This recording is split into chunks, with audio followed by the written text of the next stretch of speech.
Bem-vindos a mais um pós-jogo aqui no Camisa 12. Muito obrigado a todos vocês que estão sempre ligados aqui no canal. Já sabe qual é o nosso ritual. Vai clicando em curtir. Se você não é inscrito ainda, inscreva-se agora.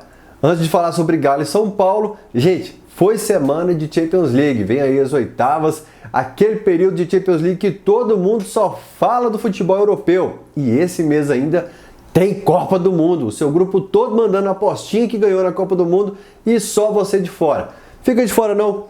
Acesse agora o link da KTO que está aqui na descrição do vídeo e faça o seu cadastro. Ao fazer o seu cadastro, utilize o cupom CAMISA12, o 12 por extenso. CAMISA12, clica aqui no link da KTO, faça sua aposta na Champions League e se prepare para a Copa do Mundo. Tem um bolão lá que vale R$500 mil. Reaposta para você usar como quiser na final. Agora sim, bora falar sobre Galo e São Paulo. Faltou voz logo no primeiro minuto, pós-jogo já tá faltando voz, hein? O Galo e São Paulo no primeiro turno, galera, deve ter sido o jogo mais pavoroso. Se bem que todo jogo do Galo falou, não, esse foi o pior. Aí vem o próximo, não, esse aqui foi o pior. Eu tenho certeza que esse aqui foi o pior do Campeonato Brasileiro. Mas certamente Galo e São Paulo no primeiro turno do Campeonato Brasileiro foi um dos piores jogos do Galo no Campeonato Brasileiro. Os dois goleiros pouco trabalharam. O que teve de bom no jogo, de bom entre aspas, que movimentou para render o assunto, foram as polêmicas envolvendo o Daronco. Foi aquele jogo que o Daronco falou, olha, cuidado com o que você vai falar, porque não é o último jogo que eu apito de vocês aqui. Mas os dois goleiros, de qualquer forma, eles não trabalharam. O Antônio Mohamed ainda era o treinador do Galo, naquele período em que já se via uma queda, um futebol muito abaixo do que se imaginava, por isso cobrava tanto do Turco também, assim como cobro do Cuca também. E às vezes fica até meio chato, sabe? Eu falo assim, pô, queria chegar no Lateral Esporte, elogiar o diretor, a base, queria só elogiar, só rasgar elogios. Mas a gente não pode aceitar pouco, gente. Fim de semana eu tava conversando com minha namorada e falei assim, olha, desde que eu me lembro assim, como eleitor, eu sempre fui oposição em política, sempre, eu gosto de ser oposição. E por que eu cobro sempre? Fui chato com o Nepomuceno, rendeu muito, com 7 câmaras, você já sabe. Com os 4Rs, cobro muito aqui, cobro do diretor de futebol, porque a gente nunca pode aceitar pouco. Nós, em qualquer área, nunca aceite pouco, veja, nunca aceite migalha e comemore porque estão te dando migalhas, em área nenhuma da vida, relacionamento, nada, nunca aceite migalhas. E naquele momento, a gente estava recebendo migalhas extremamente satisfeitos com isso, porque o desempenho dos clubes que estavam brigando diretamente com o Galo ali na tabela do Campeonato Brasileiro começaram muito mal. Vocês lembram que Curitiba teve uma turma que começou ali, Botafogo lá em cima na tabela do Campeonato Brasileiro, e a gente ficou satisfeito com aquilo ali. De lá pra cá, o que mudou? Olha, não arrisco dizer nada assim, mas alguns jogos muito abaixo. No geral, entre Cuca e Turco no Campeonato Brasileiro, o Cuca entregou menos. Não conseguiu corrigir as carências, os problemas, os defeitos do time do Atlético. Hoje, como agravante. Você já jogou futebol de sabão? Muitos anos que eu não jogo futebol de sabão. Você entra naquele negócio inflável, tá ensaboado lá e tal. Você não consegue, você dá uma bica pro alto, tem uma risaiada e tal. Hoje, algo que às vezes aparentava um futebol com sabão. A bola quicava, ricocheteava, batia no cara, ia pra cima, o zagueiro vinha, dava uma bica, dividia de cabeça. E era algo parecido, que eu falo sempre no Lateral Esporte, algo parecido com o futebol. O São Paulo ele tem peças muito interessantes, pô, tem o Luciano, o Caleri, o Igor Gomes, né? Eu sempre confundo o nome de alguns jogadores do São Paulo. Tem aquele menino que era do Atlético Paranaense, que entrou no segundo tempo, Marcos Guilherme. E aí ele coloca o Reinaldo hoje pelo lado direito. O Rogério Ceni também ajudou a gente um pouco nas substituições e um pouquinho na escalação também. Mas o São Paulo tem boas peças no elenco. Hoje o Miranda, que anulou o Hulk no primeiro turno, ele não estava em campo. O Nicão, que fez uma boa temporada ano passado, temporada apagada esse ano, mas tem o Patrick, estava tentando lembrar do Patrick, que não lembrava de jeito nenhum. Então o São Paulo tem boas peças. É um time que, assim como o Atlético, entrega menos do que tem em mãos. O Fortaleza, o América Mineiro, por exemplo, eles entregam mais do que é a possibilidade deles, o orçamento limitado e tal, principalmente o América. O Botafogo esse ano entregou ao Fluminense, entregou mais. São Paulo e Atlético, pelas peças que tem, eu acho que eles entregam um futebol muito pobre. O São Paulo, que o torcedor sabe, às vezes entrou aqui porque viu o título do pós-jogo, vítima de administrações que não sabiam que direção queriam tomar. Eles caiu o dinheiro no caixa, eles contratavam um jogador a esmo, sem saber o perfil que queria, às vezes por estar livre no mercado, às vezes porque apareceu uma possibilidade de agente, e aí troca o treinador, troca várias peças do elenco, pelo menos, e o São Paulo é fruto de uma série de administrações ruins. São Paulo, eu cresci tendo o São Paulo como uma referência de boa administração, não foi o que aconteceu nos últimos anos. Por que estou falando de São Paulo? Porque é o ritual do pós-jogo. Agora sim, começando a falar do Atlético, leve pincelada aqui sobre o Braulio. Já tinha elogiado ali uma partida anterior e hoje, apesar da reclamação do banco do Atlético, teve um momento que o Cuca falou só marca para um lado, que depois teve 2 lances que eu achei que foi falta para o Atlético, ele não marcou, mas de um modo geral, um jogo muito tenso, como eu falei desse futebol com sabão, com muita entrada dura, que ele até não deixou o jogo ainda mais tenso, como foi o Daronco no primeiro turno. O Cuca na coletiva, ele fala nitidamente de um jogo em que ele fechava, se tivesse fechado, chamado o Rogério Ceni, ligasse para o Cuca, falasse, Cuca, vamos fechar um empate, você não vem para o Morumbi, você fica na Cidade do Galo, você topa? Topa. Tanto que ao tramelar no Alterosa Esporte hoje na Tramela KTO, falei, como representante do Galo, aqui tramelei a vitória e tal, para quem for apostar, aposta no empate, o Atlético, porque o Cuca hoje vai jogar por empate, ele assume isso na coletiva hoje. Ele assume que contra o Fortaleza jogou para ganhar, mas que o empate, o interessante era pontuar. Gente, com o orçamento como é o orçamento do Atlético, eu acho que como é todo o elenco do Atlético, eu acho que é pouco. Rafael, tem que aceitar, a realidade é dentro do que é hoje, dentro dos problemas, mas vocês entendem, cara, que é pouco. Mas enfim, o Cuca usa a tabela planejada, aquela tabela planejada que nos últimos anos eu tanto falei aqui no Camisa 12.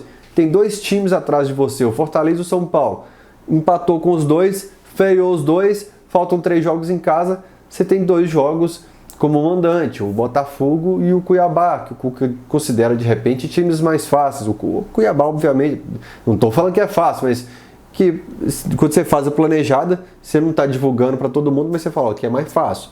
Cuiabá em casa, Botafogo em casa, vamos empatar com São Paulo e Fortaleza fora de casa. O problema é que o Juventude também seria extremamente fácil, já rebaixado, a gente suou para ganhar aqui, o Ceará seria extremamente fácil, e aí deu no que deu, a gente perde pontos importantes dentro de casa também, é que não está dando para bancar, mesmo em jogo fácil. De qualquer jeito, o Cuca oficializou hoje que ele comemorou os 2 empates com São Paulo e Fortaleza.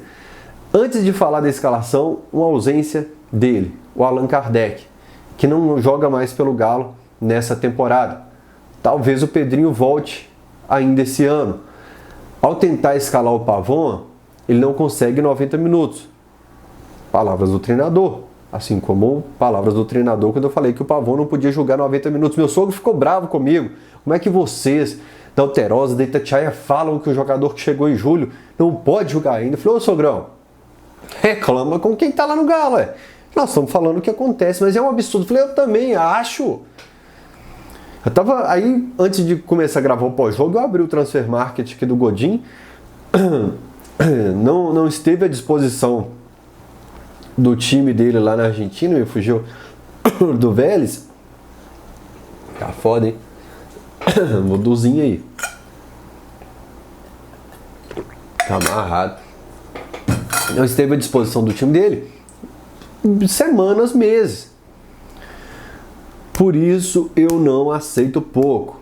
Posso ficar com fama de chato, que reclama o tempo todo, que reclama da base, que reclama do presidente, que reclama do clube. Eu tenho meu momento de curtir o Atlético. Hoje o Galo doido veio aqui em casa, gostoso demais. Uma ação do Zé Delivery, 50% do que você paga no Galo na Veia, volta em cashback para você lá em pedido do Zé Delivery. Fecha público com camisa 12 que eu falo tudo, Zé Delivery. De qualquer jeito, eu tenho meu momento, mas eu tenho, gente, que aproveitar o poder de alcance desse microfone, do microfone da televisão, para falar, gente. Porque a gente não pode aceitar migalha.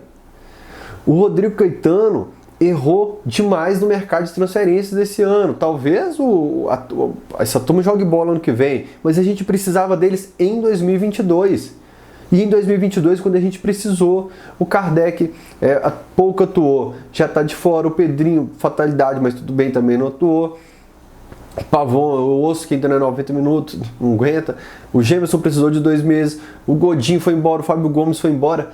Clube endividado, clube quebrado. Ah, não tem dinheiro para ir para o mercado. Fica ainda maior a exigência, a responsabilidade para ir para o mercado, porque tem que ser certeiro. Clube endividado, clube que tem o discurso de que está quebrado, ele não pode errar tanto assim no mercado de transferências. Quando vi que estava de fora o Kardec, eu puxei meu cabelo, galera. Porque tem que ser mais assertivo no mercado. Em 2023, se o Caetano ficar, tem contrato até 2026, velho. Se o Caetano ficar, ele tem que ser mais assertivo, Caetano. Pode reclamar de mim, como tem reclamado. Pode reclamar, mas eu vou usar o poder do microfone para falar a minha opinião. Eu sou jornalista. Quando eu achar, eu falar, tá, a minha opinião é essa. E você foi muito ruim no mercado de transferência esse ano para um clube que não tem dinheiro. Ah, mas veio de graça. O de Santo também veio de graça. Tá na lista do Cury aí, de cobranças. Vocês não têm ideia. Quando eu sair do Brasil eu falo. Continuando. Autocrítica, que eu acho que tá faltando para alguns no Atlético. O presidente sai do jogo hoje, acabou o jogo, eu liguei o rádio e tal, tava fazendo um miojo, bati um miojão aqui antes do pós-jogo. E o presidente, o que você achou da atuação? Muito abaixo do que a gente imaginava. Sérgio Coelho já falou. Porque o que irrita nós, atleticanos, bom, às vezes eu falo como jornalista, às vezes como torcedor, nós torcedores, é acabar um jogo que você vai muito mal, em uma temporada que você está muito mal, e eu vi que tá Alice no País das Maravilhas porque ganhou o Campeonato Mineiro. E o presidente fala, olha, tá muito mal, muito abaixo. Depois ele fala, nós tivemos um início de temporada muito bom, não dá pra falar que foi um ano perdido e tal. Se uma folha, que o presidente sabe falou que como é do Atlético, para um clube que apertou o cinto para essa folha, que teve que pegar empréstimo. Teve, muito. Acha que está em 7º, 6º. Não é um ano muito ruim. Aí a hora que eu falei, não, o presidente está tendo autocrítica hoje, não, está analisando bem. Ou então não. Às vezes também quando chega nos bastidores, é igual sua mãe, quando o vizinho te xinga lá, você fala, não, meu filho é bom demais, mas chega dentro de casa e arranca a chinela e resolve em casa. Às vezes fora do microfone é outra coisa. De qualquer jeito, a verdade é que comemorar hoje uma 6ª posição, não é para comemorar, gente. Eu lembro quando o Daniel Nepomuceno, em 2017, nós ganhamos do Grêmio, do Sub-20 do Grêmio, que de 4-3, um gol de falta do Otero no último lance. O Daniel Nepomuceno foi comemorando para a coletiva, falando que aquele era o estilo Galo, se não fosse Galo não tinha que ser sofrido. Lembro até da fala de Rodrigo Rainer naquela live que a gente tinha aqui no Camisa 12. Tinha que se envergonhar. E acabou que depois o Flamengo e alguém, acho que do México, estava na Sul-Americana, não teve o resultado que o Atlético precisava e nós ficamos de fora da Libertadores da América em 2018. Estavam comemorando uma provável vaga. Tem que se envergonhar, gente. Eu podia estar muito feliz com um ponto fora de casa, com a camisa pesada como é a do São Paulo, mas é contexto. É contexto. É o discurso do vamos comemorar a 6ª. Não. Vou sempre cobrar. Não vou aceitar migalha. Não vou aceitar migalha no time do Atlético, no clube, na instituição, enquanto eu tiver poder do microfone. Posso ter fama de chato, pode me olhar todo, pode reclamar, ligar pro meu chefe, pode fazer o que for. Enquanto eu tiver microfone, eu tenho um compromisso com a torcida do Galo, de ser honesto com vocês e de cobrar, de querer sempre mais para esse escudo aqui. Eu tinha alguns pactos lá atrás. Primeiro que eu ia usar o Camisa 12 para ajudar muita gente. A gente conseguiu, graças a Deus. Gente que trabalha no Atlético, que trabalha na assessoria do futebol americano, gente fotógrafo que foi para a Copa do Mundo, para a Olimpíada, e a outra era sempre ser honesto com a torcida do Galo, comigo e com a instituição. Olhar nos olhos dos meus pais, falar que eu fui honesto, com total honestidade e que nunca mudei a minha opinião para aliviar minha barra. Às vezes o fardo é pesado, mas vou cobrar, gente. Vou cobrar, vocês podem ter certeza disso. Não, parece que o Atlético foi goleado pelo São Paulo. mas é contexto, falo sempre. Contexto, viu, gente? Vamos entrar na bola rolando, que eu sei que é aí disso que vocês gostam. Desabafei, tão leve. Roleta do pós-jogo. Vocês lembram que eu falei outro dia o exemplo da roleta do Silvio Santos aqui? Quem é fã de carteirinha do Camisa 12 sabe. A roleta do Cuca. Ele roda Jequiti lá, para o nome e ele manda para a escalação. Mas, Rafael, tem que adaptar de acordo com o adversário. Eu lembro sempre que o Filipão, acho que na Copa do Mundo de 2002, ele sempre escalava de acordo com o adversário, ele adaptava e tal. Vocês acham mesmo que é planejado? Eu acho que é a roleta do Cuca, assim, insistiu com o Nathan Silva, que era o cara que ele gostava e tal, a ponto do estádio inteiro vai a ele tirou, né? Tentou tudo, tentou o Otávio, tentou o Pavão, tentou o Ademir, tentou o Sacha, foi com o Hulk, me ajuda aí com o Quino, tentou todo mundo, tentou tudo, todas as possibilidades, o Nacho no meio, o Zarate pro banco, volta o Zarate por dentro, ele tentou tudo. Na roleta da escalação, hoje, já imaginando que o Cuca jogaria por um empate, o que eu pensei? Que na roleta ficaria o Otávio de primeiro volante, jogando de forma reativa. Talvez o Alan do lado dele, ou o Jair, pelas últimas atuações. Imaginei que ele ia só com o cara aberto. Eu realmente jamais apostaria que ele iria com o Quino, Fumacinha e o Vargas lá na frente. Achei que ele ia com dois homens de frente, que ia povoar um pouco mais esse meio campo, tentando acionar alguém na velocidade. E por mais que eu falo, agora ele realmente vai dar um tempo com o Ademir. Volta o Ademir, mas já a gente fala sobre ele. No meio campo, o Jair hoje talvez tenha sido titular numa possibilidade, com o Otávio de primeiro volante, que dá mais combate. O Cuca analisou desse jeito, o Otávio me dá mais combate no meio campo, mas às vezes eu preciso de um cara que vai aparecer com mais qualidade lá na frente. Há uns 3 jogos ele fala isso. O Jair contra o Fortaleza vai muito bem, contra o Juventude ele tem uma atuação legal também, ele ganha a vaga. De repente seria até interessante o meio campo com o Otávio e o Jair. Mas aí a saída de bola do Otávio não é tão legal quanto a saída que o Alan pode entregar. Não a que o Alan vem entregando, porque o Alan vem muito mal. O Alan talvez ele se mantenha na titularidade pelo jogador que a gente sabe que ele, pela bola que a gente sabe que ele tem. O Jair girou a chavinha em alguns jogos, hoje foi muito mal, mas girou a chave em alguns jogos. Se o Alan gira a chavinha, fica um meio campo muito legal. O Otávio é um jogador que eu gosto muito e talvez por isso eu sempre tento encaixar o Otávio nas prováveis escalações que eu penso aqui. Qual a opinião de vocês? O Otávio merecia ou não essa entrada no time atleticano e alguma forma de encaixá-lo nesse meio campo atleticano? Acho que o Alan é o cara que eu mais curti em 2021, assim, sabe? Pô, o cara, assim, que jogar. Eu gosto muito de volante, gosto muito de volante. Mas estou muito chateado com o futebol que ele vem apresentando, sabe? Muito. Hoje ele tem uns desarmes legais, tem vezes que o Alan rouba umas bolas, como roubou de um cara hoje do lado direito de São Paulo, não lembro se era o Reinaldo que estava lá, que eu falei, esse cara joga muita bola. Por isso que eu tenho esperança de que ele vai jogar muita bola. O Cuca foi na escalação até então. Óbvio que o Everson, o Guga, o Gemerson Alonso, Dodô, Alan, Jair, Zarate, só lá na frente que ele surpreende. Ele não tinha o Nath Fernandes, talvez se tivesse o Nath ele poderia fazer aquilo que eu citei há pouco, de preencher um pouco mais o meio campo, deixar um Zarate, o Nath, Quino e o Vargas, mas como ele não tinha o Nath Fernandes, ele coloca o Ademir. Aliás, agora eu vou passar um pano para o Cuca. Hoje ele não tinha Nacho e Hulk. O Nacho que vinha se entregando muito para o time, eu tenho elogiado o Nacho, até quando ele vai mal eu tenho elogiado o Nacho em alguns jogos nesses últimos meses. E o Hulk, que também vinha criticando muito ele. Gente, nós estamos falando de 2 craques de futebol, com estrela. 2 caras que têm estrela. O Hulk tá mal, gol, mal, gol. É assim. O cara que não domina minha casa aqui de ponta a ponta à toa, não. Você perde Nacho e Hulk para enfrentar um time de camisa contra o São Paulo. São 2 cerejas. Aquele time do São Paulo faltava o cara, a cereja do bolo. E coincidentemente as duas cerejas que chegaram naquele momento, que fizeram ser um Galo fantástico, contribuíram para isso em 2021. O Nacho um pouco menos, o Hulk lá em cima, os dois ausentes nessa partida.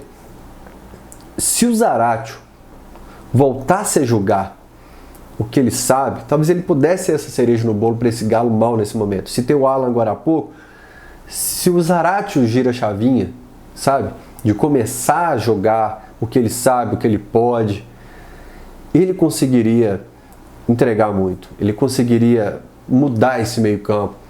Porque hoje a gente sofreu 2 gols, mas não lembro de um jogo que a gente sofreu 2 gols desde a eliminação para o Palmeiras na Copa Libertadores da América. Não me recordo de outro jogo em que a gente tenha sofrido 2 gols. Como tá rápido aqui, eu já até sei o ritual aqui, ó. Não sofreu o Palmeiras, não sofreu o Curitiba, sofreu um para o Goiás, um para o América, nenhum para o Atlético Goianiense, um para o Bragantino, um para o Avaí, um para o Palmeiras, nenhum para o Fluminense, um para o Santos, nenhum para o Ceará, um para o Flamengo. Exatamente, Fortaleza e Juventude. Hoje foi a primeira vez, então já vinha consertando o sistema defensivo, falta começar a carregar a bola. Não pode ser como hoje, que a bola bate no meio campo e já está o adversário armando ataque de novo. Então o Zaratio é uma peça, eu chamava o Alan de engrenagem do time do Cuca. O Zaratio pode ser essa engrenagem que se encaixa, sabe, e faz a máquina funcionar. É o cara. A gente perdeu o Hulk, o Nacho volta e tal, mas o Zaratio é o cara que a gente precisa olhar com muito carinho, que a gente precisa recuperar esse jogador. É quem está entregando,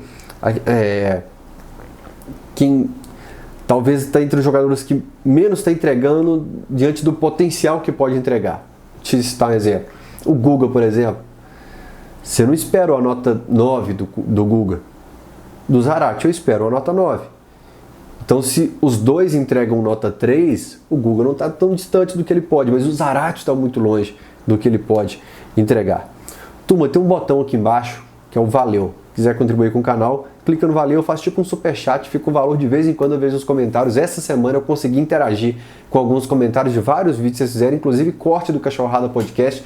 Quando sair corte do Cachorrada Podcast ou quando você assistiu o Cachorrada, espalhe para os grupos de WhatsApp que você participa aí, posta no Twitter, ajuda a gente. E lá na frente vem a grande polêmica do time do Galo, que é o nome que você vê a escalação quando sai e é o nome que você vai contestar por um bom tempo, que é o Ademir. Eu gosto sempre de viajar no tempo. Quem é fã de carteirinha do Camisa 12 aqui sabe. Voltemos lá em 2011, quando o Cuca chega no Atlético. Ele tinha... Tanto que foi um período que a gente escalou Jamie, Jackson, Bernard na lateral direita. A gente alternou alguns nomes ali pela lateral direita. O Marcos Rocha estava lá no América emprestado. E na lateral esquerda também teve o Guilherme Santos. Teve uma turma que passou por lá e não emplacou. No Atlético também teve o Patrick, que o Cuca chega e afasta ele também depois de uma derrota para o Corinthians lá em Patinga. Ele sai andando. Enfim, não precisamos viajar tanto tempo assim. Aí ele pede a contratação de 2 jogadores. O Triguinho e o Carlos César. Pronto, guarda isso. Aí eu fico, caramba, se o Cuca gosta tanto assim do Ademir, eu acho que o Ademir é figurinha carimbada para ele em 2023 e vai continuar a ser esse cara muito utilizado pelo Cuca, porque o cara é muito utilizado em 2022, mesmo com tantas peças à disposição. A lógica é que ele continue em 2023. Não sei. Por exemplo, chega já em 2012, o Cuca falou, olha, eu preciso do Triguinho do Carlos César para não ser rebaixado do Campeonato Brasileiro. Acho que o Carlos César até marca um gol na estreia dele no Atlético. E o Triguinho também consegue atender ali dentro do que o Cuca precisava em 2011. E ele entende que o Carlos César também já em 2012, quando existe uma reformulação no time do Atlético, aí chega o Júnior César, o Marcos Rocha volta, enfim, tivemos algumas mudanças no elenco do Atlético, que já não são os nomes do Cuca. Eu não estou falando que a gente precisa sumir com o Ademir, talvez a chavinha dele gire, mas o que eu me apego nesse momento é, se estiver jogando mal em 2023, pode ser o Carlos César e o Triguinho. Que o Cuca comece o ano e fala, olha, realmente não é um jogador que me atende e tal. A minha preocupação é que isso não aconteça. é que seja um jogador que o Cuca vai insistir com ele, independente da atuação dele. Por exemplo, quando tira o Ademir no intervalo do jogo, tem que se perguntar: o que agregou para o meu time o Ademir? Ele conseguiu cumprir? Conseguiu? Então o que você esperava dele? Me conta. Porque eu não consegui ver pontos positivos nem ofensivamente, nem defensivamente. Talvez o Cuca só esteja dando chance para ele porque acreditava taticamente, como ele imaginou para o Triguinho e para o Carlos César, que não eram jogadores assim que a torcida enchia os olhos, né? Que olha como o nosso time contratou, né? Mas que ele acreditava taticamente. Não sei se eu estou explicando certo da forma como eu penso para vocês, tentando encontrar um raciocínio lógico para o Cuca. Olha, o Ademir é um cara que pode me atender porque o Vargas não me atende taticamente assim, o Pavão também não. Não quero Ademir de titular, não estou defendendo a titularidade dele, eu só estou tentando entender o raciocínio do Cuca. Mas tem que chegar no intervalo e falar o que me agregou. Teve já vou falar dessas jogadas, mas teve um cruzamento de um cara do São Paulo, acho que o Luciano cabeceia, deve ser o primeiro ataque de perigo do São Paulo no jogo, que é espaço onde o Ademir talvez tivesse que ajudar na marcação. Aí tem que olhar o Guga, tem que olhar o Jair também, quem estava ali por ali também, mas na jogada também que surge o escanteio para o gol de escanteio ali, né, aquele rebate, a jogada nasce daqui também. No gol que o Caleri finaliza e pega o rebote, o Reinaldo pega, o Reinaldo tá jogando na ponta direita, ele vira e tem um latifúndio lá para ele carregar a bola, jogador do São Paulo. Defensivamente, na minha opinião, não agregou o Ademir. Ofensivamente, novamente foi apagado. Pesou a camisa mais uma vez, nervoso, não agregou em nada. Então, se você está treinando um time que tem uma série de erros, os erros mais fáceis de você corrigir, você mata rápido. Você não pode insistir, você não pode gastar 6 meses com erros que eram tão fáceis de serem corrigidos. O Ademir, para mim, de titular, era um desses erros fáceis de serem corrigidos, e o Cuca ainda está nesse erro primordial. O Cuca ainda não tem uma lista de X itens que ele precisava ter corrigido no Atlético, mas insistir com um jogador que não agregou nada nesse período, sabe, era talvez o mais óbvio. Falo sempre, usando o mesmo argumento que eu usava para o Turco, para outros. Treinador técnico, na essência da palavra técnico, ele tem que ter o olhar aqui, ó, detectei isso aqui, corrigido. E quem é fã de carteirinha do Camisa 12 sabe que eu talvez em 2023 o Pavão seja o cara que me enche os olhos, que eu vou rasgar elogios aqui, tem um período de adaptação. O Zarate, quando chegou aqui, também ficou muito abaixo. Mas o Ademir eu sei que não tá legal e não tá há muito tempo, a temporada inteira. Então não dá, cara. Não dá. Só ver o tempo aqui, porque hoje vai ser muito tempo de pós-jogo. Deixa eu dar um pique aqui para continuar.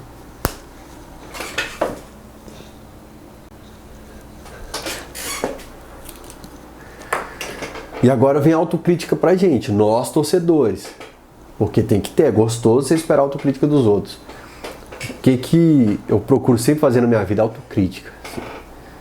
Eu chegava do Alterosport nos meus primeiros dias, gente, eu falava assim com a pessoa que eu morava lá, assim, eu sou muito ruim. Nossa, eu não vou durar nesse programa 2 meses. Na Band e tal. Sei dos meus defeitos hoje, não são poucos. Onde eu preciso evoluir, mas acho que evoluí. No pós-jogo do Camisa 12, por exemplo, eu sinto a evolução.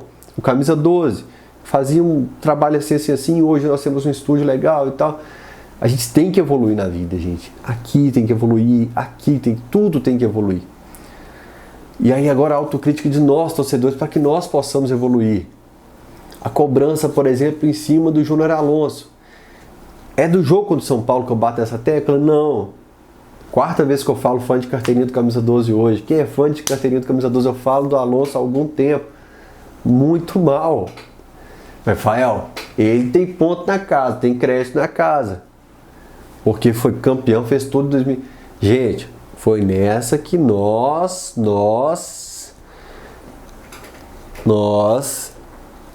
levamos o Vitor até 2020 falhando e falhando muito. Sendo um goleiro mediano para ruim ali em 2020, 2019. Nossa, tá difícil. Mas sempre por isso. É pesado o que eu vou falar aqui, mas não aceite migalhas. Não aceite migalhas. Às vezes é duro, mas a gente não pode administrar um clube de futebol com centenas de milhões como uma família. O meu filho, quando eu mais uma chance para o meu menino brincar aqui na sala. Não é. Às vezes a gente tem que tomar decisão doída, sofrida e equilibrar entre ser um prédio frio, mas entender que tem sentimento, tem torcedor, mas às vezes tomar as decisões mais duras. Tá, vai embora agora o Alonso e tal, tomara que fique, renove, mas não pode se blindar o Alonso como a gente blinda, cara. De não criticar, não pode. Eu falei agora há pouco sobre o que esperar do Zarate, o que entrega, né, da disparidade e tal. Eu quero agora fazer um desafio com vocês. Cita aqui na caixa de comentários os 3 jogadores que tiveram maior queda em relação a 2021. Cita aqui. Eu coloco 3, os 3 de seleção. O Arana, que está fora agora, mas estava irreconhecível esse ano. O Arana não fazia bons jogos há algum tempo. O Arana vinha muito mal. O Hulk, e gente, tudo que eu falo aqui, quando eu critico, aqui do lado tem um quadro do Cuca. Minha casa é Hulk.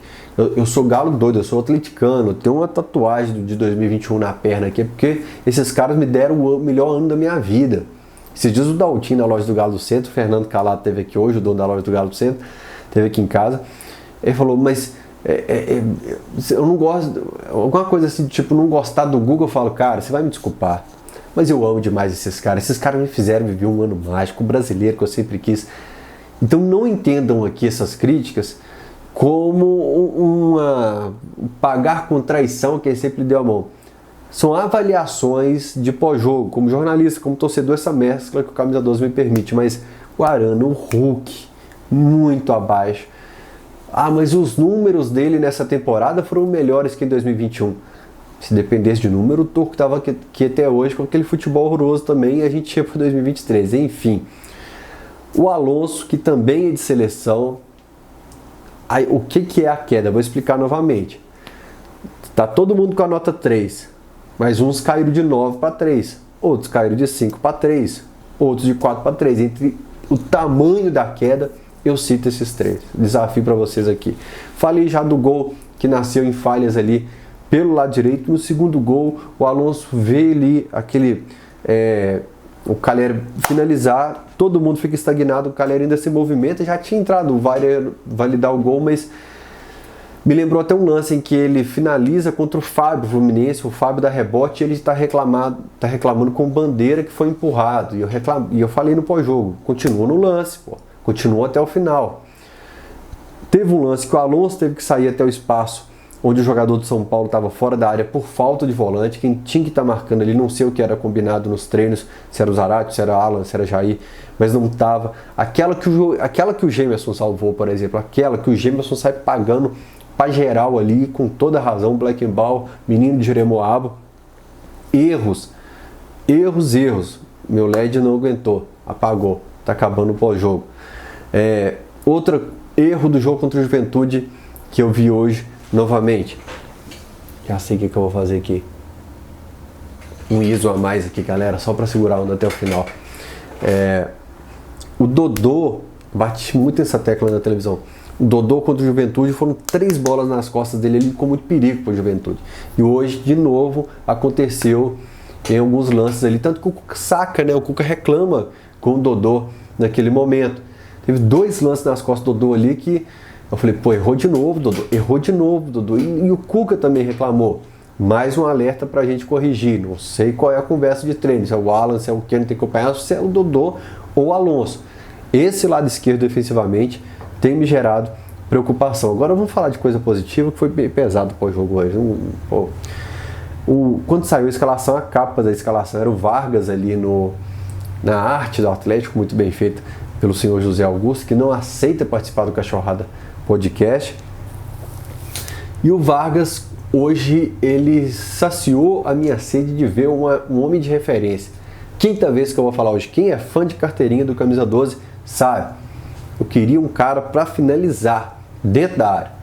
Um cara que fosse dar um toquinho quando a bola aparecesse, desviar. Dar um teco-teco ali para incomodar o goleiro. O Hulk saía muito, o Sacha saindo muito. E aí quando apareceu o Vargas, eu falei, o problema é que o Vargas também sai muito e tal. E às vezes falta o cara da referência. E ali quando o Mariano cruza a bola, ele tá lá, para dar o toquinho. Foi o cara da referência. Eu assisto o jogo com o Alexandre Silva da Rádio 98, divide apartamento comigo aqui, e é bom ter uma testemunha. Ele tinha que estar aqui comigo gravando pós-jogo, só mexendo no celular falando, não foi? Que eu vinha falando, cara, pode sair agora, pode ser que seja substituído e tal, mas que jogão que fez o Vargas hoje. Aquilo que eu falei lá no começo do pós-jogo, de que o que incomoda o torcedor, que às vezes não é uma análise certa de quem está lá, no dirigente e tal, às vezes perdeu, perceber que não está entregando tudo que pode, que não está lutando para sair disso. Está na má fase, está ruim, o ano do Galo está péssimo, mas não está lutando para sair daquilo ali. E o Vargas hoje lutou, se movimentou, apareceu, buscou a bola, ajudou na defesa, não marcou com o olho, que o senhor Vargas tinha essa mania, não ficou marcando só com o olho, acompanhou, auxiliou na marcação. Teve umas 2 vezes que o Cuca puxou a orelha dele, que ele começou a baixar a guarda, a arrefecer ali e tal, diminuir a intensidade. O Cuca gritou, ele voltou para a partida e voltou muito bem. A movimentação dele hoje foi muito boa. Algo que eu reclamei muito do Hulk contra o Miranda lá no primeiro turno. Se vocês têm boa memória, esse jogo eu lembro bem, que eu fiquei chateado. Deve ter sido um jogo domingo, 7 horas da noite, que eu falei, acho até que estava chuviscando. Eu falei, o que eu estou fazendo nesse Mineirão aqui? Pelo amor de Deus. E agora faltam 3 jogos e a gente precisa começar a falar em reforços, em quem fica, quem sai. É como eu tenho encerrado todo pós-jogo. A questão de não definir quem é nosso treinador. A hora que estava começando o jogo, teve um tweet do Broly, um cara que acompanha o Camisa 12 há muito tempo. Ele já escreveu sobre direito esportivo aqui para o Camisa 12, depois até conseguiu, acho que, um estágio, alguma coisa assim no Atlético na época, com o Dr. Ottoni. E ele falou assim, olha, eu sou a favor do Rodinei, porque joga muita bola e tal, o que esse cara jogou na final da Libertadores, na final da Copa do Brasil. Eu falei, Broly, não é nem discutir a qualidade do atleta, só me incomoda a gente ir para o mercado sem saber quem é nosso treinador. E já que eu fiz uma viagem agora há pouco, uma viagem no tempo, citando 2010, 2011, quando a gente sofre aquela goleada no Clássico, o que acontece em 2012? A virada de chave, o Cuca, olha, já salvei esse time do rebaixamento, agora eu preciso planejar um time com a minha cara, com as peças que atendem a minha ideia de jogo.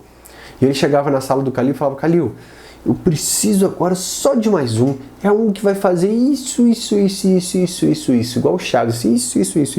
Vai fazer, vai enfiar a bola desse jeito, vai cortar, vai fazer o facão. O treinador precisa moldar o time com a cara dele. Não pode agora o Cuca definir quem vai, o que é bom, o que não é, sentar na mesa com o Caetano e vir um treinador com ideias diferentes. Ah, Fábio, é só trazer um igual. Será que a gente consegue, com convicção, trazer um igual? Ou será que nós vamos para o mercado, depois do 5º não, nós vamos trazer um aleatório que entregou um currículo lá na sede de Lourdes? Vocês entendem qual que é meu medo quando o assunto é contratação, é definir o elenco sem definir o treinador? É fazer o bolo do Micalho. Um bolo, toma morango, mas me entrega um bolo de chocolate. Por isso, agora, eu tenho algo com o Rodinei, que é a média de idade, Rafael, Everson, Mariano, Hever, Alonso, meio campo ali, Nacho, Vargas, Keno, Hulk, Gemerson. Tem uma turma acima dos 30 anos. Uma turma, e mais uma acima dos 30. São diversos fatores, mas que tem que ser discutido quando você sabe quem é o seu treinador. E você já sabe que o Cuca anuncia. E já sabe que não é anuncia. Para fazer sentido de criticar ou elogiar cada decisão, inclusive de contratação. É isso, galera. Até o próximo pós-jogo. Tamo junto. Até o próximo. E divulguem sempre o pós-jogo, Cachorrada Podcast e tudo mais. Eu preciso de vocês porque não é fácil não. Abraço, tchau.